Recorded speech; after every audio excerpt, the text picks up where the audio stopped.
Oh no! Not Ms. Marvel! I can't believe they killed one of the biggest superheroes!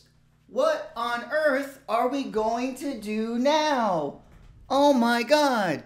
Ms. Marvel is dead! Oh no! Ladies and gentlemen, welcome back to another video with Swaggle Haas. Ms. Marvel is dead. Oh my god, can you believe it? Can you believe it?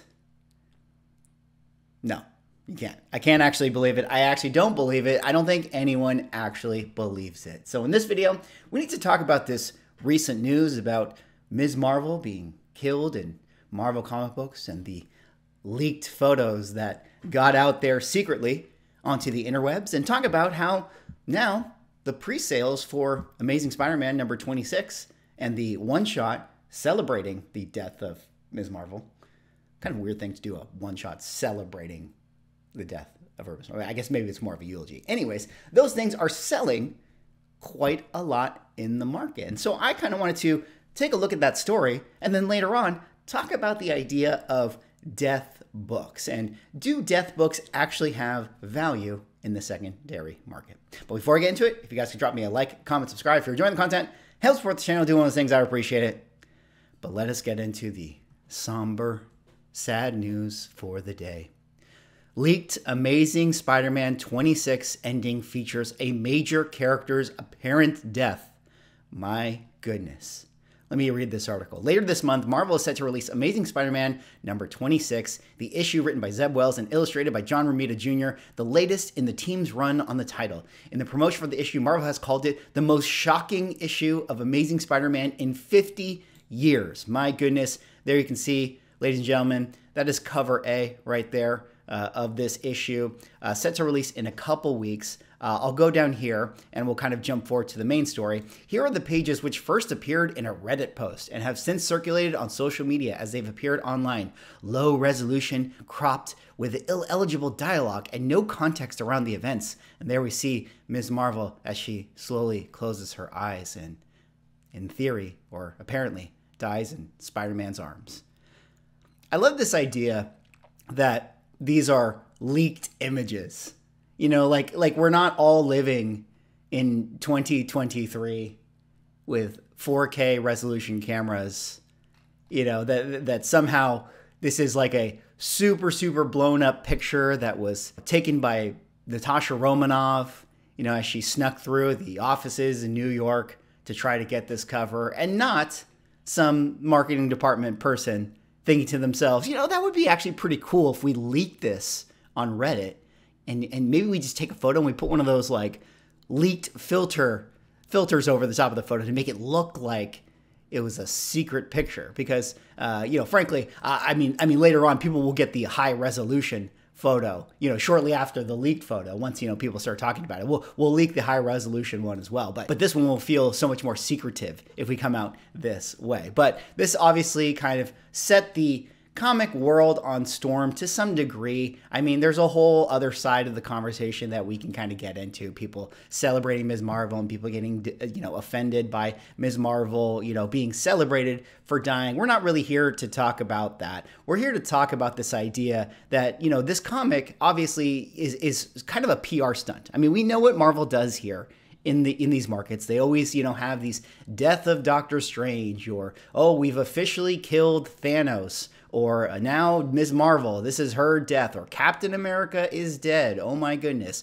And, you know, these often create these PR events that obviously cause, you know, conversation and cause an uptick in movement in the market. In fact, we can already see just from Amazing Spider-Man number 26, you can see that in sold listings, people are already buying it. You know, without even the image to be seen, there's a bunch of sales already for this Amazing Spider-Man number 26, even this lot of like 10 right here that has already been bought up. I mean, I'm sure that there's going to be a lot of variants for this thing. I'm sure there's going to be store variants, things of that nature, but already based on this sort of PR leak, there's a lot of pre-sales going on. And then later on, I think a few weeks after that, they're going to have what is effectively this cover, which is Fallen Friend, The Death of Ms. Marvel #1, come out, which I guess is, I don't know, Ms. Marvel's eulogy, a one-shot, so to speak. And even this one-shot is already already selling quite a lot in the market. You can already see, I mean, a handful of sales, and I'm sure that there will be more to come very, very soon. But, I think that this kind of brings us back to this topic of conversation where, I mean, do we really think that this is a permanent thing? Do we really think that Marvel is actually killing one of their flagship characters? Kamala Khan, Ms. Marvel, has had a lot of resources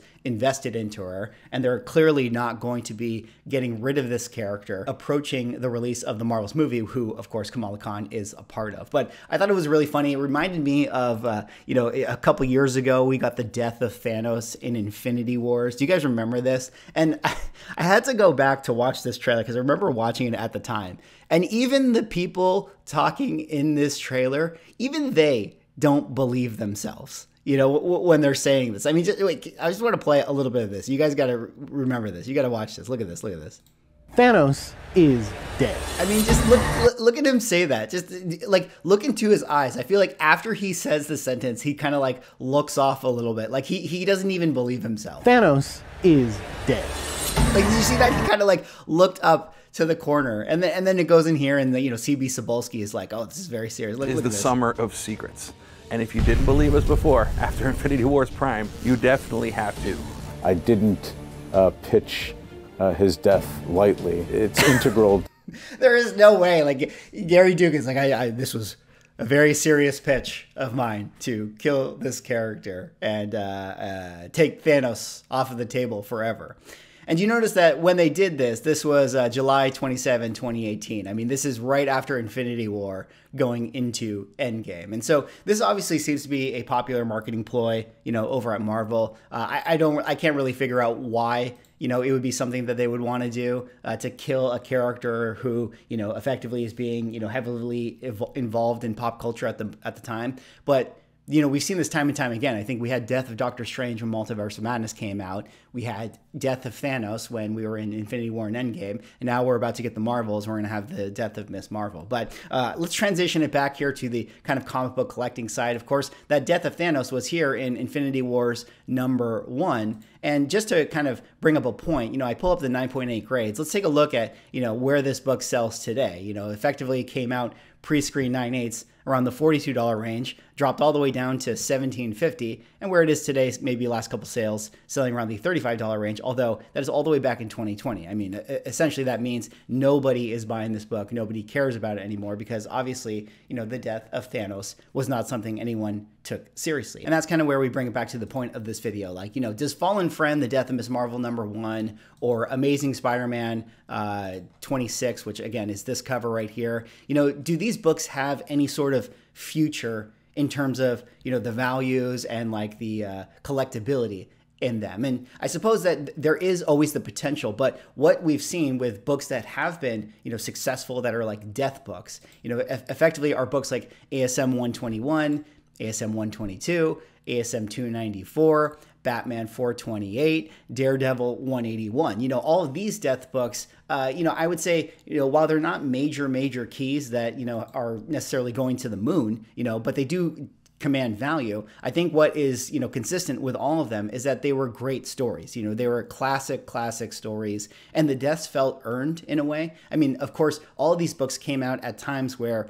it wasn't something that Marvel would repeat. Like, I'm sure when they killed Gwen Stacy back in the day, it was a really big deal. And for all intents and purposes, I'm sure at the time, Stan Lee and John Romita and everybody involved in the story were convinced that, like, we're straight up going to kill her. Like, this is what we're going to do. We're going to take a character off the table, and that's the end of the first story. But, as all things do, the longer you go on, the longer that you have to make more Spider-Man stories, eventually you're going to clone Gwen Stacy, you're going to bring her back, you're going to make a multiverse version of her, and she's going to become one of the biggest, spider superheroes there is. Like, this is just the nature of the beast with comic book storytelling, similar with the Green Goblin. Like, it's an impactful death, but at the same time, the character's too popular to not bring back. The same with Kraven. But, people still did celebrate these stories because of the fact that they were, popular at the time, they were well written, they were well told, and they were very exciting. Now, I personally have not been following this current iteration of Spider-Man, so I don't necessarily know if the story is actually good. I think a lot of people have been complaining about the current version of the Spider-Man story. So I have to imagine that, it's not necessarily going to be an instant classic, which again brings it back to this idea of,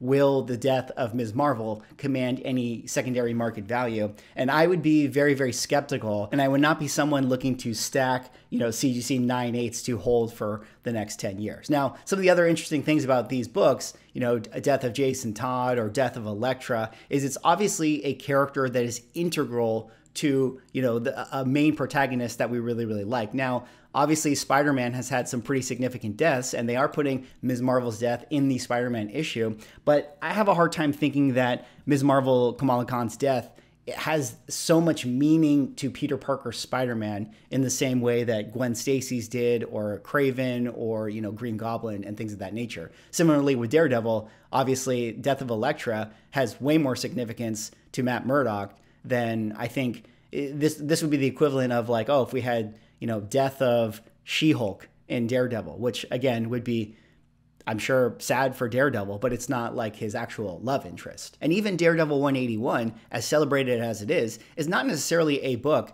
that commands a significant amount of value. I mean, here at the 9.8 grade, today, last couple sales, it's 153, 136, 138, 300. So, it really, really depends with these types of books. I don't necessarily think these are, long-term holds or going to take you to the moon. They're more truly collector's items. But for every Daredevil 181 there's a lot of books like Jungle Action 18, Death of Killmonger, that nobody even, looks at. Nobody even cares about this book. It's hardly recognized as a key. There's tons of deaths in comics that aren't as celebrated and aren't as desired as some of the previous ones I talked about. Even this one right here, Captain America number 25, The Death of Captain America. Even this was a really, really great story done by Ed Brubaker, one of my favorite authors, but nobody believed that Steve Rogers' Captain America would actually be dead for, a significant amount of time. And this book right here, is not necessarily lighting up the lamps in CGC 9/8 either, where we see, last couple sales, 41, 39, 70. And this book has been out since 2007. Look at this chart right here. It's completely flat. Certainly there's been, people who overpaid because they just wanted it now on eBay, from time to time, if it's just, that's the only one available. But if we're looking at the graph in general, it is definitely flat and not necessarily a key book that you could spec on or have sort of, some kind of financial investment in, because as I like to say here on the channel, a book is only as valuable as it is relevant to pop culture. So when you have a death, sure, it's exciting. People are talking about it. Oh my God, Ms. Marvel is dead. And now this book is relevant, and you're going to see a lot of sales on eBay. And I'm sure, a couple weeks from now, when these books actually come out, there's probably going to be a lot of movement in the market for them. They might even make some of the hot lists, some of the trending 20s, some of the CBSI reports and things of that nature. But, in the long term of things, once the death is over, once they bring the character back to life, the death is completely irrelevant, and it's no longer going to have an impact on the culture. Anyways, that's all I got for this video. What do you guys think about these things like Death of Ms. Marvel? What do you guys think about this book? What do you guys think about death books in general? Do you think that death books are actually something that you can spec on or invest in? Let me know in the comments. Anyways, thanks so much for watching. See you all in the next video.